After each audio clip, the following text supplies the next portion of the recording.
All right. Hello, ladies. Sorry about the delay.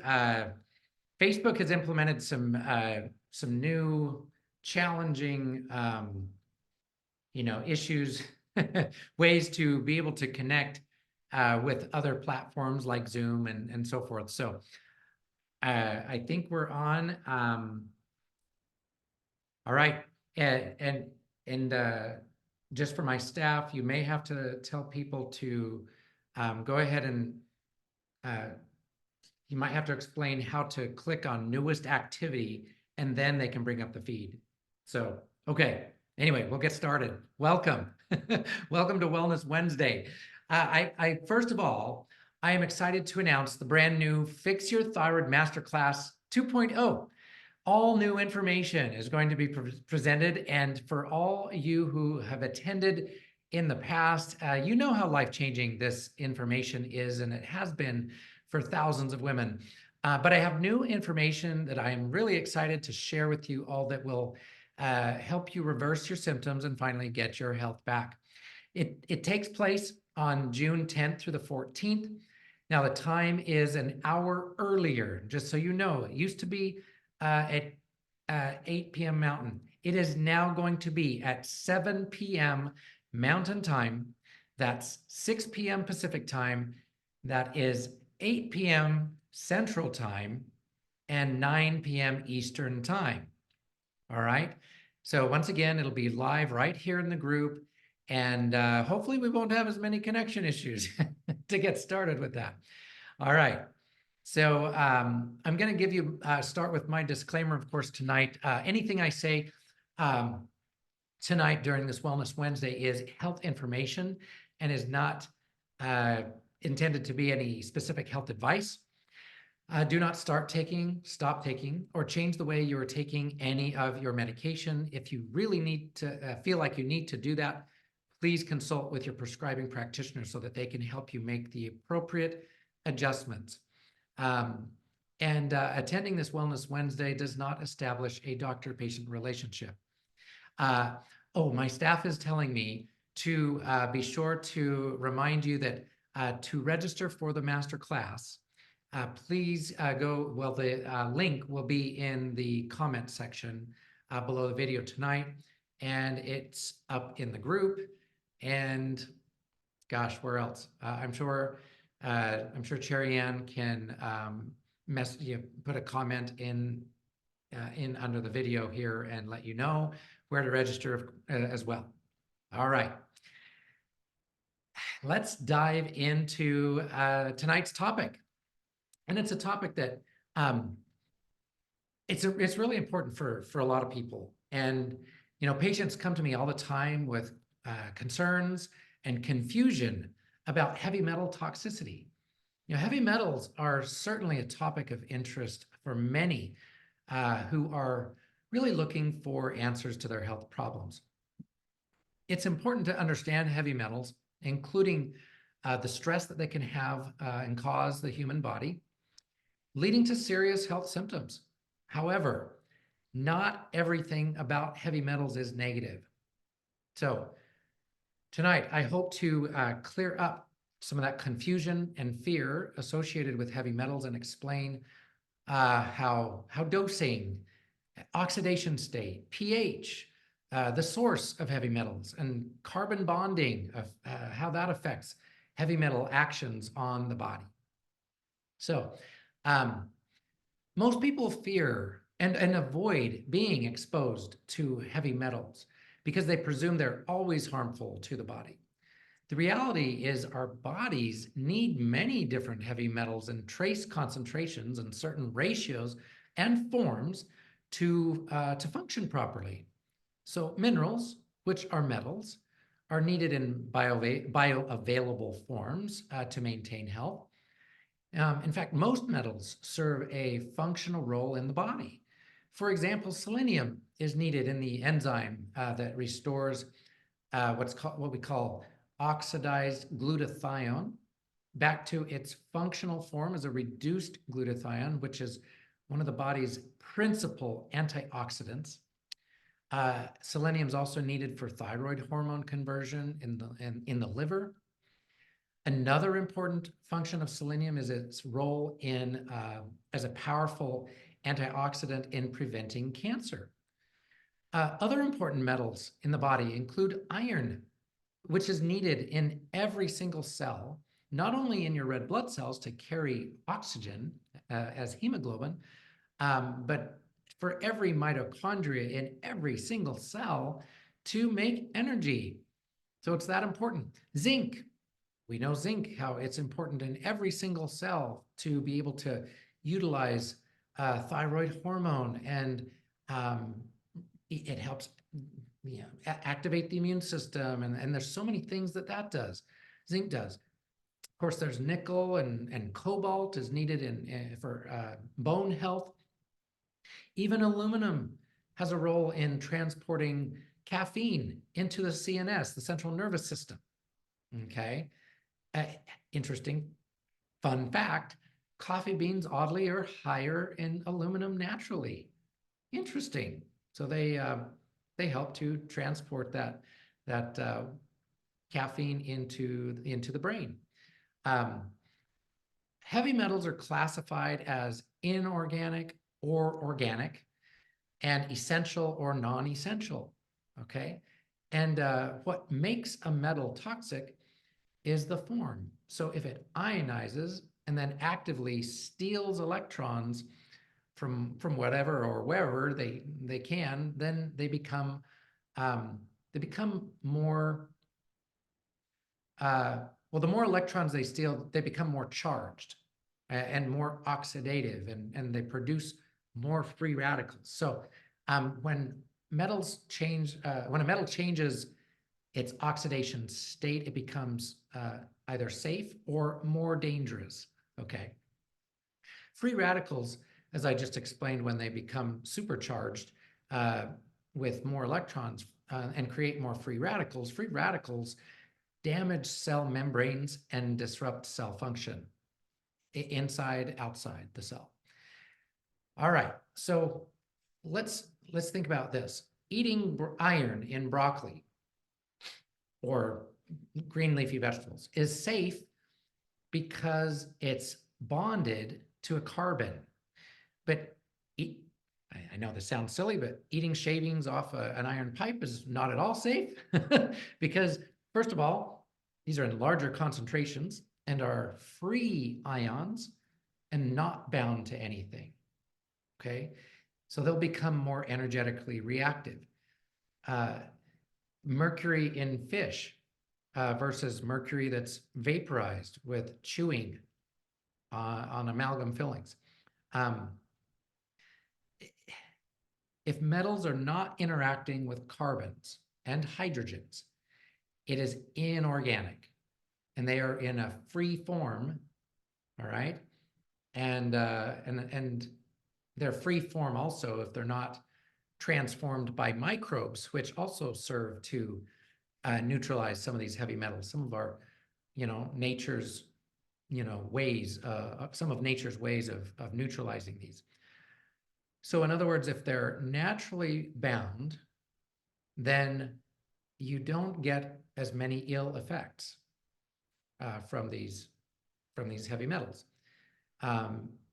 And like I said, in small traces and trace concentrations, they are actually, most of them are necessary for our bodies to function. It's interesting. Keep in mind that anything that grows in the earth is going to contain heavy metals at some level. All herbs, vegetables, fruits naturally have some form of heavy metals. Now, heavy metal standards exist for all food, supplements, and water. So I'm going to talk about how they enter the body, right? So when we eat a lot of food that contains metals, so fish, rice, root vegetables, especially with like lead and arsenic, mercury in the case of fish, drinking water from old water supply systems, working with metals on the job, like with most industrial type jobs, working with all kinds of different metals. taking medications or supplements with high amounts of metal elements, handling metals or products made with a large amount of metal like paint or pesticides without using personal protective equipment. Or if you live in an environment with high air or water pollution. Common sources would include, so metallic mercury vapor escapes from dental amalgam fillings. If you're not convinced of this, there is a video circulating on the internet called The Smoking Tooth. As a quick aside, there have been attempts to debunk this as a gimmick or a scam, and it's well documented that this happens, and those attempts to debunk this this phenomenon have been squelched, if you will, have been put to bed. This truly happens. This vapor contains 50% mercury, and the rest is zinc, silver, copper, tin, and a few other trace metals. Okay. Let's see, there's cadmium. It's in car fumes, cigarette smoke, pigments, and oil paint. Cadmium is an estrogenic metal, so it causes estrogen activity in the body. Very potent. Lead, off-gassing from paint. Of course, it's in old formulations of paint. So certainly in ingesting it, maybe a child or anyway. So in paint. Residues, lead is also in residues in the earth and food chain from time to time, especially when lead was used in gasoline. Okay, so as you know, we use unleaded gasoline now. And also in it's in contaminated drinking water. All right, aluminum. It's in cookware, drinking water, deodorant, and antiperspirants, to name a few things. And these are not certainly exhaustive lists, but you know, you get the idea.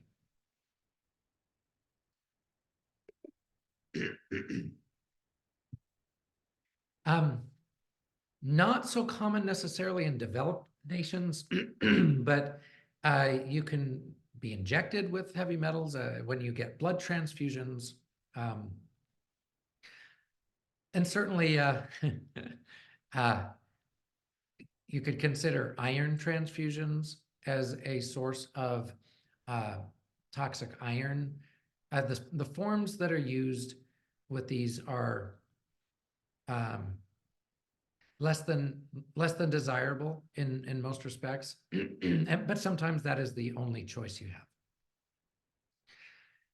All right, let's talk about some of the health impacts of heavy metals. Now, some of these are some short-term or even due to long-term exposures, but some of the, I'm sorry, I'm gonna have to get another drink of water. Been talking all day.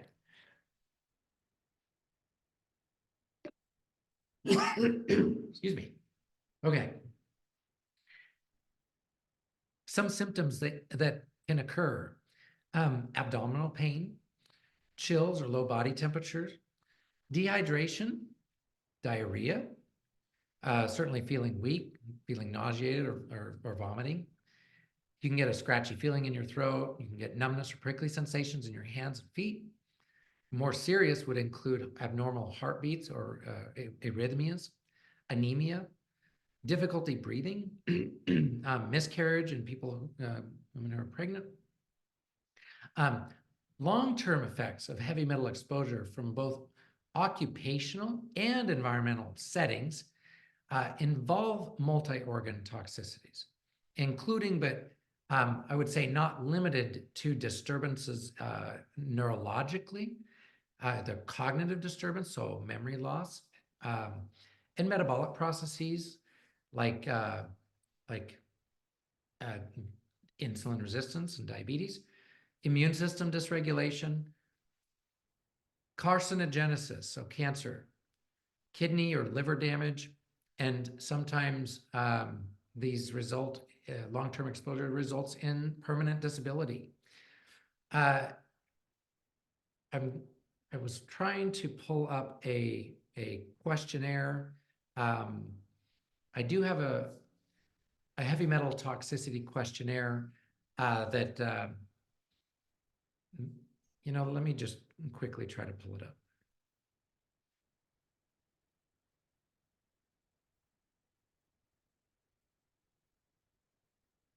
And while I do this, I want you to be thinking of any questions that you might have. All right, let's see.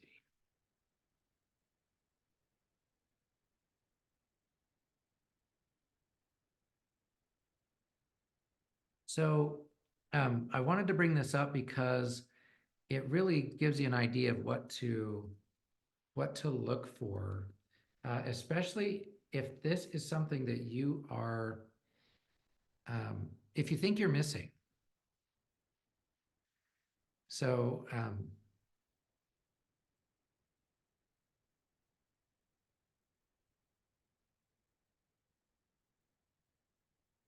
one second. Should be coming up here.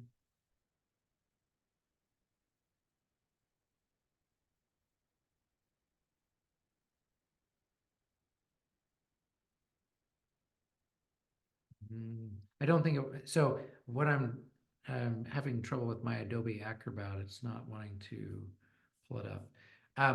I may have to post that another way, you guys. But I think it would be very interesting to look through these symptoms and see if this is something that you're dealing with. So what I'll probably do is I'll share it as a file for a few days up in the trying to think of this section. We'll pin it in the oh gosh, Cherry Ann, what is the name of that section at the top of the page, top of the group page?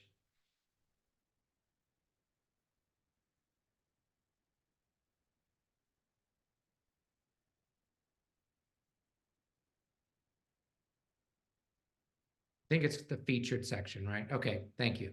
And so I'll post it in there so you can take a look at it. All right, so the body does have natural mechanisms for dealing with heavy metals, including a potent it's called glutathione. It's the body's most potent antioxidant or abundant antioxidant. And interestingly enough, we tend to accumulate yeast when there's heavy metal toxicity. Yeast will also neutralize heavy metals through various mechanisms. The liver helps as well, of course, to detox the blood from heavy metals, and is thus a receptacle for heavy metals. And so you get liver damage due to too much heavy metal toxicity. So it really is important to take the right approach, all right, with heavy metals. If there truly is a toxicity issue, detoxing appropriately from heavy metals is so important. And it's going to be quite different than what you might have encountered in traditional medicine. They don't typically do a whole lot for it. They used to do IV chelation, and this practice is not widely available at all now. But they used to do it. They found that it actually would cause more illness than benefit. So they really don't do this anymore. There are more natural and oral ways to do this now through some excellent supplementation protocols that need to be accompanied by diet and lifestyle changes. So it's extremely important to have personalized treatment plans to deal with this issue. I wanted to share a few case studies of patients that have had success with this type of approach in dealing with heavy metal toxicity. So the first one I want to talk about is Gary. Now, Gary was diabetic, type 2 diabetic. He had hypothyroidism that he didn't know he had until he got had his consultation with me and comprehensive testing. And he went through his process, and we found that he had significant heavy metal issues. He had been working in the industrial sector and had developed neuropathy pretty bad, like up to his knees. He really had hardly any feeling in his feet and legs. Of course, diabetes was nothing to, ignore either. Super bad problems with fatigue, with impotence, which was causing problems with, in his marriage.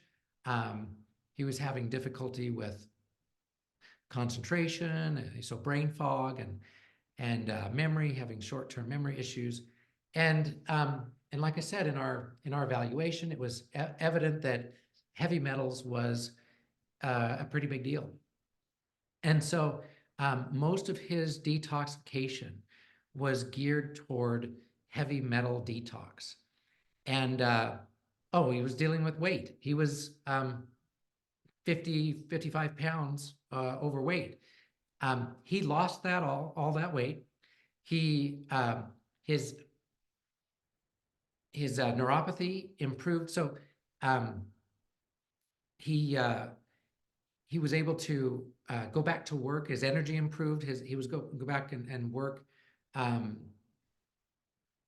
So he ended up changing jobs and was able to work a lot more than he had been able to in the prior to fixing this. And he will tell you, if you're ever to talk to him, the best part about it, of course, he's not going to talk to you about this, but the best part about the whole process was that he fixed his problems with ED, erectile dysfunction. So there you have Gary. Michelle, diabetic, type 2 diabetic, hypothyroidism, terrible eczema all over her skin, parasites. It was clear that she had a ton of parasites. Also, in her evaluation, it was clear that she was dealing with major heavy metal toxicity. And as we focused on parasite and heavy metal detox through her individualized care program, the eczema that literally covered 90% of her body cleared up, totally cleared up. She lost close to 50 pounds, got down to almost her ideal weight.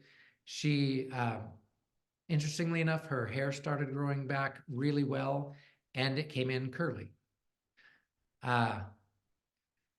She was in her early 70s. So this was quite strange and new and wonderful to her. Jack, got to tell you about Jack. Jack was one of my dear patients who dealt with early Alzheimer's disease. And his memory was so bad that he really couldn't even have a conversation because he would start in with a sentence and then he just couldn't remember the next word, even though it was a simple basic word. He would look to his wife, get so frustrated, and he just wouldn't talk. So in his discovery process, with the testing that we did, the comprehensive testing, we found also that he was dealing with hypothyroidism, with insulin resistance, and heavy metal toxicity.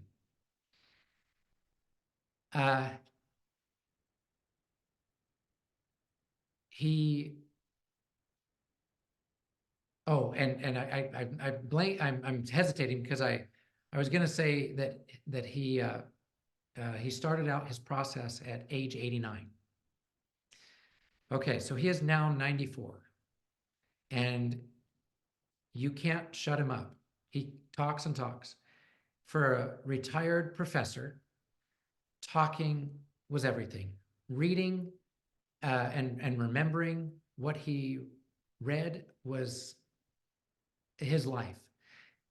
When he wasn't able to do that, when he wasn't able to, remember what he read, when he wasn't able to find his way around town, he was disoriented. Now he walks his little dog and returns home every day. He reads and can study, and he is last time I spoke with him, he's 94. He is declining physically, but his story almost brings tears to my eyes because he was so grateful at one point to be able to express to me in a full sentence, not needing help finding the words, that that he was just so glad that he found this model of care. And so heavy metal toxicity, let's just kind of recap. It's not all negative. Heavy metals are not all negative. Your body needs them in small quantities, in the right concentrations, in the right forms of oxidation and naturally bound, and they help with body functions. But on the other hand, they can be quite toxic, cause life-threatening issues, and I think this is what I want to kind of end with. There is healthy awareness, and there is paranoia. It's good to be aware that there could be contaminants and toxins in food from negligence or even malice, but honestly, there is no higher risk than in general.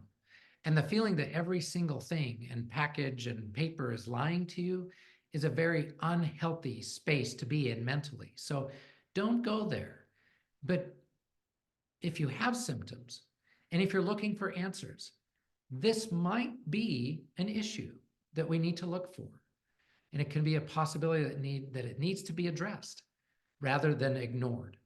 So don't analyze anything and be paralyzed. We call that analysis paralysis. Don't be so afraid of the environment that you just put yourself in a bubble. Obviously, that's not going to work. But there are ways to detox from the toxic state that a person can be in from heavy metals.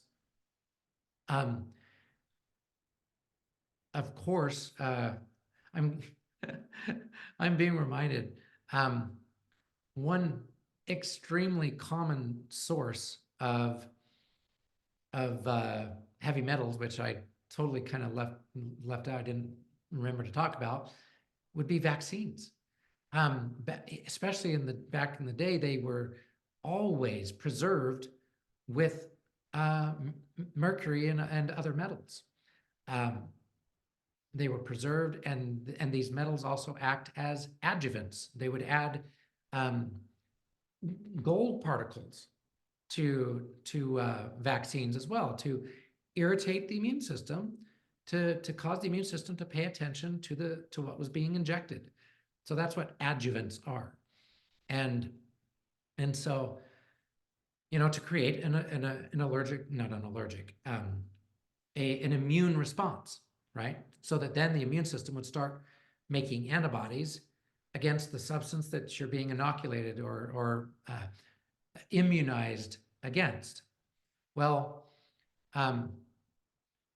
that's how vaccines are made, and they're still they still contain thimerosal, which is a form of mercury that is in a free-form state. So it's not good. It will cause toxicity. And I should mention this. This was one of my big issues for some of you women who have heard the master class and have heard my, you know, my story. One of the things that was causing my, my fatigue, my extreme fatigue, um, my weight issues, my uh, chronic headaches, high blood pressure, was heavy metal toxicity from all the vaccines that I have had over my life, not just childhood vaccines, but all the vaccines I had to have in the military. Okay, so when I was active duty, I had to have multiple more vaccines, especially when I deployed, and it was after that that I began getting super tired and falling asleep in front of my patients. So um, there you have it, vaccines. All right. So um, this is not something that should be ignored if this truly is one of the problems, one of the underlying issues causing your symptoms. So I think we'll leave it there. Is there, do we have any questions?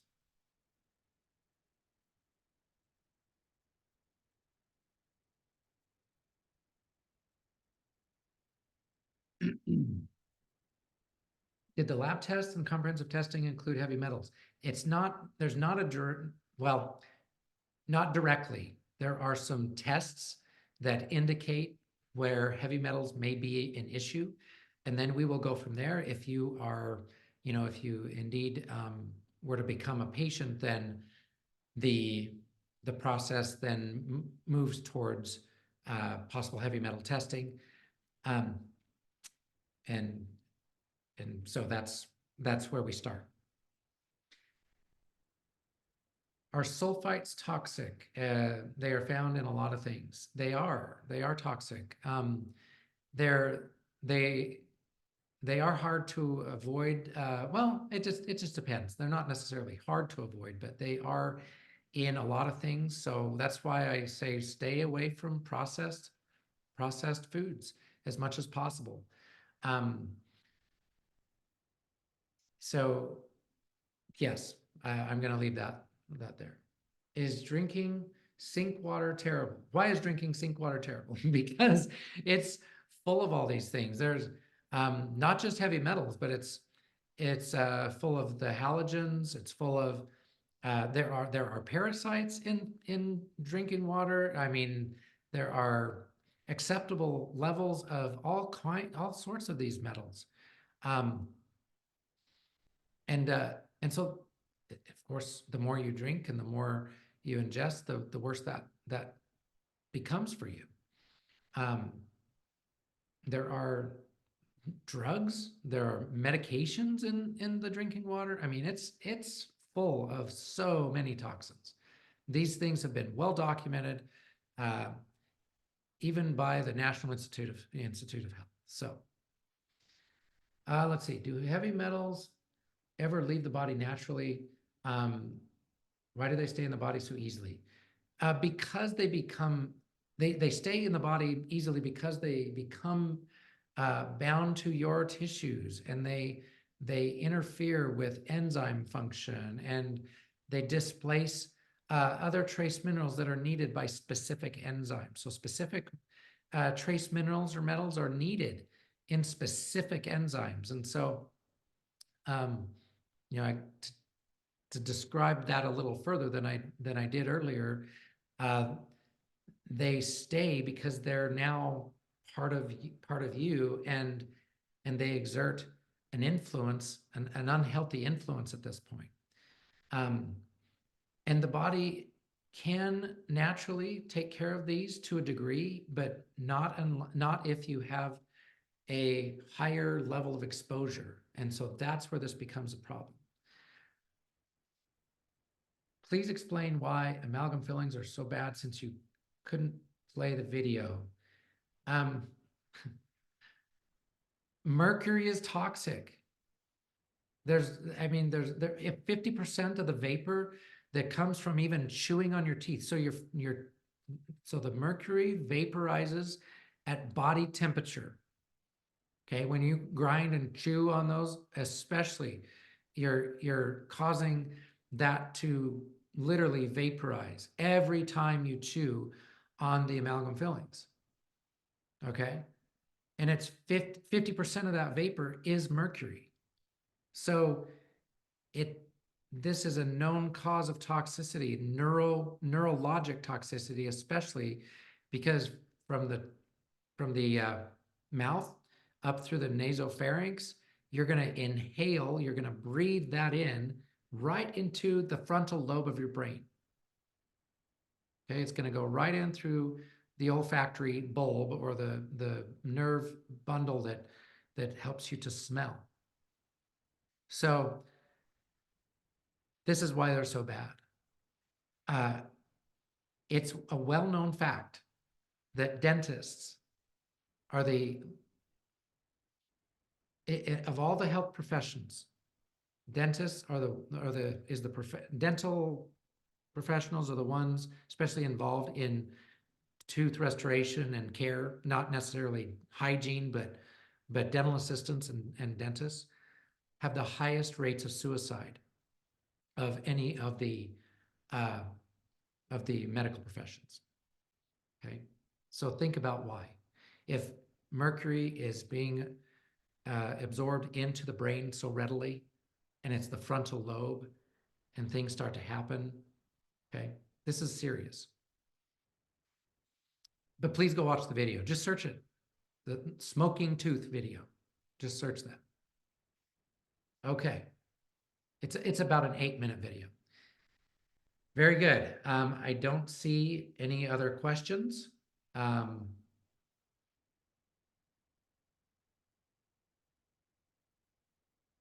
Okay, so just confirming that. Ladies, thank you for attending tonight. This is an important topic, but I want you to have hope. There are answers, and you still have the power to heal. So please have a wonderful night, and we will see you soon. Oh, nope, real quick. If you haven't registered or want to register for the masterclass, remember to do so. The link's going to be posted in the comments here. And again, it's June 10th through the 14th. All new information starting at 7 p.m. Mountain Time, 6 Pacific, 8 Central Time, and 9 it's been a long day, 9 Eastern Time. All right. So get your free spot, especially for you new ladies in the group that want to learn how to fix your thyroid and change your life. All right, everyone, take care and have a wonderful evening.